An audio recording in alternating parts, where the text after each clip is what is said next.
Good morning dear students.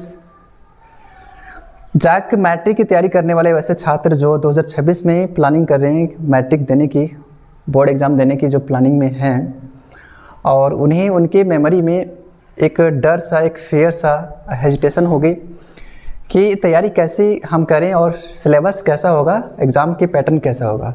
तो exam का pattern को सेंटर में रखते हुए मैं बात करूंगा, और इसमें से जैसा कि मेरा टॉपिक है how to score 100% in math, यानी कि मैथ सिलेबस डिस्कशन तो सेंटर है, और इसमें हम ये संदर्भ में रखते हुए बात करेंगे कि मैथ में हम 80 में से 80 नंबर कैसे करेंगे। आप जानते होंगे क्योंकि आपने पहले भी बोर्ड एग्ज़ाम दे रखा है क्लास 8 में, क्लास 9 में, तो आप जानते हो कि जो जैक है, जैक हमेशा जैसे एग्ज़ाम पैटर्न में हमेशा चेंजेस वगैरह करती रहती है, तो इस बार भी चेंजेस देखने को मिले हैं। जैसा कि विभिन्न मीडिया प्लेटफॉर्म के माध्यम से, न्यूज़पेपर के माध्यम से ऑल झारखंड में देखा जा रहा है कि इस बार जो एग्ज़ाम जो पैटर्न 2026 में होगा वो न्यू पैटर्न पर होगा। न्यू पैटर्न किस प्रकार से होगी, जिसमें से 50 ऑब्जेक्टिव क्वेश्चन पूछे जाएंगे और 30 जो है सब्जेक्टिव रहेगा। एक तो हो गया स्टूडेंट के मन में जाएगा 50 क्वेश्चन ऑब्जेक्टिव पूछा जाएगा, मतलब ये जी 8 से 100 ईजी नहीं, ये ईजी नहीं होगा, लेकिन हाँ ईजी और हार्डनेस के साथ में प्रिपेयर किया जाएगा। यानी कि इसमें देखा जाए अभी पेपर के माध्यम से जो क्लिपिंग आई है, हम तक पहुंची है, उसमें ये कहा गया कि अगर इस प्रकार से पैटर्न रहा, अगर एग्ज़ाम की पैटर्न 2026 में रहा जिसमें से 50 क्वेश्चन जो है ऑब्जेक्टिव रहेगा, चलिए मान के चलते हैं अभी इसी पर एग्ज़ाम हो गए, और सब्जेक्टिव 30 अंक की होगी, चलिए मान भी लेते हैं कि इसी पैटर्न पर हमें तैयारी भी करना है और ये होगा, तो इसमें 40% सामान्य रहेगा, जनरल रहेगा, यानी कि थोड़ा सा इजी आप कह सकते हैं, 40% मॉडरेट रहेगा। टोटल झारखंड के स्टूडेंट आपसे मैं बोल रहा हूँ कि 40% मॉडरेट रहेगा। मॉडरेट का मतलब इजी और हार्ड दोनों मिक्स कह सकते हैं आप। कठिनाई की लेवल 20%, यानी कि 20% क्वेश्चन जो से कठिन देखने को मिल सकते हैं, जैसा कि अभी तक न्यूज़ में जो सर्कुलेट हो रही है, ये बातें हमने कहा। तो एक कन्फ्यूजन होगा स्टूडेंट के दिमाग में कि आखिर पढ़ें कैसे और सिलेबस को हम समझे कैसे।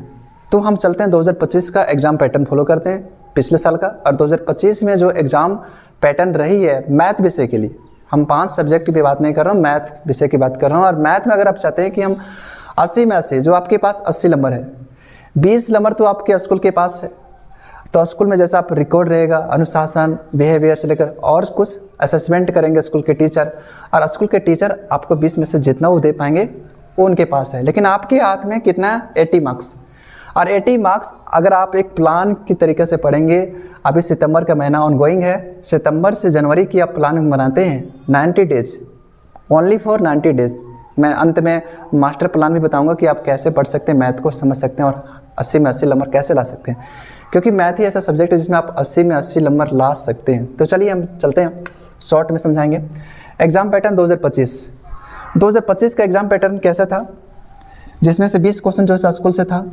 20 क्वेश्चन ये स्कूल पर डिपेंड करता है कि आपको स्कूल से कितने अंक मिलेंगे, 17 मिल सकता है, 19, 18। बात करते हैं पिछले साल 30 क्वेश्चन MCQ था। MCQ का मतलब ऑब्जेक्टिव, जिसमें सब 4 ऑप्शन रहते हैं, आप थोड़े से आइडिया लगाते हैं, कैलकुलेट करते हैं, आप मार लेते हैं। 50 नंबर का जो है थ्योरी था, जिसमें सॉल्व करना था। आप ये इसको थोड़ा समझेंगे, आराम से समझेंगे, तभी आप बना पाएंगे और पैटर्न को समझ पाएंगे। ये 80 मार्किंग का डिवीज़न हम करते हैं। पिछले साल 3 घंटे पेपर रहती है, टोटल 52 प्रश्न थे। 52 प्रश्न में से 30 प्रश्न MCQ और 22 प्रश्न थ्योरी था। 22 में से इसमें से स्टूडेंट को 16 बनाना था, 16 क्वेश्चन जो है सॉल्व करना था। ओके, और इन 16 क्वेश्चन का अगर मैं डिवीज़न करूं तो कैसा था, तो ये हमारे 80 नंबर का सब्जेक्टिव था, और 80 नंबर का अगर हम डिवीज़न करें तो आप ध्यान से देखिए, 6 क्वेश्चन था 2-2 नंबर का, 12 अंक यही हो गया। 6 क्वेश्चन था 3-3 अंक का, 18 अंक यही हो गया, और 4 प्रश्न थे 5 अंक का, 20 अंक टोटल जोड़ेंगे तो 80 आ गया। अच्छा, क्वेश्चन 52 कैसे हो गया, 4 सेक्शन में क्वेश्चन था 2025 का, सेक्शन A, B, C और D, 4 सेक्शन में बांटा हुआ क्वेश्चन है। 30 ऑब्जेक्टिव क्वेश्चन, 8 क्वेश्चन दिया हुआ था 2 अंक का, जिसमें बनाना 6 था। 8 क्वेश्चन था 3 अंकों के, जिसमें बनाना 6 था।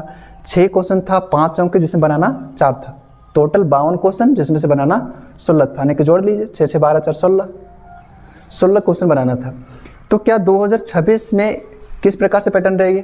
अगर ये पैटर्न रहेगी 50 ऑब्जेक्टिव और 30 सब्जेक्टिव, तो ये तो पैटर्न तो रहेगा नहीं, तो आप कैसे पढ़ें? और मैथ में जो डर है एक प्रकार से है, या तो फिर मैथ में जो लाना चाहते हैं फुल में फुल अंक, वो कैसे लाएगा? तो उसके लिए आपको मैथ में पूरे चैप्टर को समझना पड़ेगा, आइडेंटिफाई करना पड़ेगा, असेसमेंट करना पड़ेगा, सेल्फ इंट्रोस्पेक्शन करना पड़ेगा। आइए हम लोग ओवरव्यू में जानते हैं कि कौन कौन चैप्टर हमारे पास है। ठीक है, तो जैसा कि संख्या पद्धति और वेटेज भी जानेंगे, कौन कौन चैप्टर से कितना प्रश्न आ रहा है और हम क्या क्या उसमें से ला सकते हैं, क्या क्या पढ़ सकते हैं। संख्या पद्धति से 2025 की मैं बात करूं तो उसमें से 8 प्रश्न का क्वेश्चन पूछा गया, जिसमें से ऑब्जेक्टिव 2 क्वेश्चन, 2 अंक की 1 क्वेश्चन और एक 3 नंबर का, 8 नंबर का। ठीक है, संख्या पद्धति अभी क्या करना है, सिलेबस काट दिया, 1.1 और 1.2 पढ़ना है, जिसमें से आपको एचसीएफ एलसीएम दोनों विधि से, अभाज्य विधि से और भाग विधि से निकालना है। उसमें परिमेय संख्या अपरिमेय संख्या ज्ञात करनी है, परिमेय संख्या अपरिमेय संख्या को सिद्ध करना है कि कोई संख्या अगर अपरिमेय है तो क्यों है, जैसे पाई अपरिमेय तो क्यों है, √3 अपरिमेय है तो क्यों है। ठीक है, अच्छा सब करेंगे तो ये 8 नंबर आपके पास, जैसा पिछले साल था इस बार भी आप इसी सिलेबस में से ही वो पैटर्न बनाएगा, ला पाएंगे। सबसे पहले बहुपद अब देखेंगे, 4 अंक का, 2 चर वाले रैखिक समीकरण 4 अंक का, द्विघात समीकरण 9 अंक का, समांतर श्रेणी 7 अंक का, त्रिभुज 10 अंक, निर्देशांक ज्यामिति 7 अंक, त्रिकोणमिति 9 अंक, ऊंचाई और दूरी 6 अंक, वृत्त सर्कल 8 अंक, वृत्तों से संबंधित क्षेत्रफल 5 अंक, पृष्ठीय क्षेत्रफल और आयतन 7 अंक, सांख्यिकी 11 अंक, प्रायिकता 4 अंक। अब इस चैप्टर में क्या क्या है शॉर्ट में समझाते हैं। बहुपद पिछले सिलेबस में कटा हुआ है, इस बार पिछले से कम है, तो बहुपद अगर हम जाते हैं तो शून्यकों की संख्या ज्ञात करनी है, शून्यकों गुणकों के संबंध ज्ञात करनी है। भाग देने वाला था, इस बार हटा दिया गया है। एक ऑब्जेक्टिव 2 क्वेश्चन पिछले बार पूछा गया और 2 अंक का एक, यानी 4 अंक का। 2 चर वाले रैखिक समीकरण हम आते हैं तो यही 4 नंबर का पूछा गया था पिछले साल, जिसमें से आपका है विलोपन विधि से, प्रतिस्थापन विधि, वज्र गुणन विधि, ग्राफी विधि। और यहाँ पर क्या है कि अगर हम लोग A1/A2, B1/B2, C1/C2 ये हम रेशियो करते हैं तो किस प्रकार से वहाँ टेबल बनती है, उस टेबल से 2 अंक का क्वेश्चन आपको यहाँ से फिक्स मिलेगा। द्विघात समीकरण आते हैं तो 9 अंक का पूछा गया, एक 5 अंक का, तो यहाँ पर भी शून्य निकालना आपको द्विघात समीकरण का सूत्र लगा करके। समांतर श्रेणी एपी, जिसमें संख्याओं से खेलना है, जैसे कहा जाता है कि मैथ एक खेल है, मैथ इज अ गेम। हाँ, खेल खेल में मैथ को सीखा जाता है। और मैथ की रोल सब चीज़ में, अगर आप 10 क्लास के मैथ पढ़ते हैं तो 10 क्लास का तो फिजिक्स तो ऑटोमेटिक आपको कवर हो जाएगा। फिजिक्स में 10 में आपको प्रकाश पढ़ते हैं, लाइट में, वहाँ भी आपको मैथ से क्वेश्चन मिलता है। फिर आगे पढ़ते हैं विद्युत से भी आपको क्वेश्चन मिलेगा, एनर्जी वगैरह से संबंधित क्वेश्चन मिलेगा।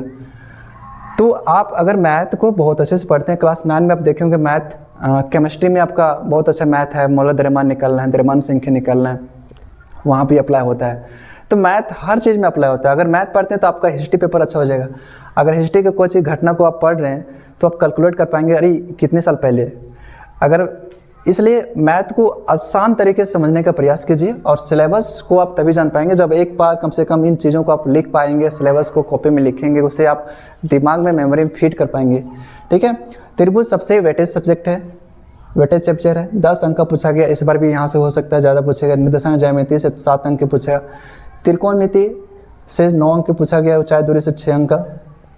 ओके, तो सबसे इजी चैप्टर जो है वो सांख्यिकी है, जिसमें से माध्य पढ़ना है, माध्यक पढ़ना है, बहुलक पढ़ना है। अगर आप तीनों को निकालने की विधि जानते हैं, अच्छा से जानते हैं, तो पिछले साल 11 अंक कहीं पूछा गया था, इस बार भी पूछ सकता है। तो आप हम बनाते हैं शॉर्ट में कि आप कैसे मास्टर प्लान बनाएंगे 90 दिन का और कैसे पढ़ेंगे। तो 90 डेज आपके पास हैं, मान के चलिए 90 डेज आपके पास हैं, और मैथ में आप 1 घंटा दे रहे हैं डेली। अगर 1 घंटा आप देते हैं तो आपके पास हो गया 90 घंटा। 90 घंटा का मास्टर प्लान पढ़िए, लेस पढ़िए, अच्छा पढ़िए, स्मार्टली पढ़िए, टॉपिक को चुनिए, how to study, what to study, क्या पढ़ें, टॉपिक क्या होना चाहिए। ठीक है, लेस पढ़ना है, उसको ज़्यादा करना है। तो सबसे पहले आपको क्या करना है, 90 दिन के प्लान में आप 1 घंटा डेली पढ़ना है। सबसे पहले पढ़ना है PYQs, और PYQs को टॉपिक के साथ रिलेट करके पढ़ना है। पिछले 5 साल का, 5 साल का यानी कि 2020, 2021, 2022, 2023, 2024 और 25, ये 5 सालों का टॉपिक आप निकाल लीजिए 2020 से लेकर 2025 तक। आपको सिलेबस बहुत अच्छा से समझ में आ जाएगा, पैटर्न समझ में आ जाएगा। और साथ में क्या करना है, पीवाईक्यूज लगाने हैं और पीवाईक्यूज देखना है कि कौन से टॉपिक से कितने से क्वेश्चन आ रहे हैं, पूछा जा रहा है, ये करनी है। साथ में आपने आइडेंटिफाई करना है प्रॉब्लम को, आइडेंटिफाई करनी है प्रॉब्लम को कि हमें कहाँ कहाँ दिक्कत आ रही है। आप समस्या को खोजेंगे, उसके बाद डायग्नोस कर पाएंगे, और डायग्नोस कर पाएंगे तो आप अच्छे से नंबर मार्किंग कर पाएंगे, ला पाएंगे। ठीक है। दिसंबर से जनवरी के सेशन में आते आते आप दिसंबर जनवरी के सेशन में आप प्रैक्टिस सेट लगाइए, सेट लगाइए। जो मॉडल सेट आपको जारी किया जाएगा जैक के द्वारा, अभी तो जारी नहीं हुई है, पता चल जाएगा कि पैटर्न आपका क्या होगा। तो दिसंबर से जनवरी वो महीना रिवीजन के लिए छोड़िए। दिसंबर से जनवरी में आप क्या करेंगे, मॉडल को सेट को प्रैक्टिस करेंगे। और मॉडल सेट पर जो भी मार्केट में किताबें आ जाएगी, बुक आ जाएगी, बहुत सारी किताबें आ जाती है, समुद्रन वगैरह आ जाती है, शर्मा गैस आ जाती है, बहुत सारी किताबें आ जाती है, तो उसको सेट प्रैक्टिस कीजिए। अभी आप क्या कर सकते हैं, पुराने जो क्वेश्चन बैंक है या तो पीवाईक्यूज है, जहाँ जहाँ से आपके पास ऑथेंटिक मटेरियल मिलते हैं, वहाँ से खोज करके, सर्च करके, मैनेज करके उसको पढ़ना है और टॉपिक को एक बार कंप्लीट करना है, टोटल टॉपिक को। जनवरी दिसंबर की मैं बात कर रहा हूँ, ये आपका रिवीजन पीरियड है, जनवरी दिसंबर। उनके साथ आप खेल खेल में सीखें। हाँ, आप ये भी कर सकते हैं, आप टॉपर्स आंसर शीट देख सकते हैं। अब ये टॉपर आंसर शीट कैसे देखेंगे, अब ये क्योंकि वेबसाइट पर जैक तो देते नहीं है, तो आप कैसे मिलेगा, तो आप नेट पर जाएंगे तो सर्च करेंगे तो आपको 2015 और 2016 के टॉपर आंसर शीट मिल जाएगा, जिसमें से आपका डर हट जाएगा कि हम कैसे बनाएंगे पेपर। आप उसको देख सकते हैं एक बार डाउनलोड करके। ऐसा मैं इस वीडियो के माध्यम से पीडीएफ में मैं डाल दूंगा लिंक में, और सिलेबस का भी पीडीएफ में डाल दूंगा। अगर इसको आप हो सकता है तो मुझे मिल जाए तो ऑलरेडी वहाँ से आप दे सकते हैं। तो आप उनको देख करके पैटर्न को समझिए, फॉलो कीजिए और प्रीवियस ईयर को हमेशा आगे रखिए। सबसे पहले सिलेबस को हाथ से लिखिए और लिख करके असेसमेंट करते हुए पढ़िए। धन्यवाद।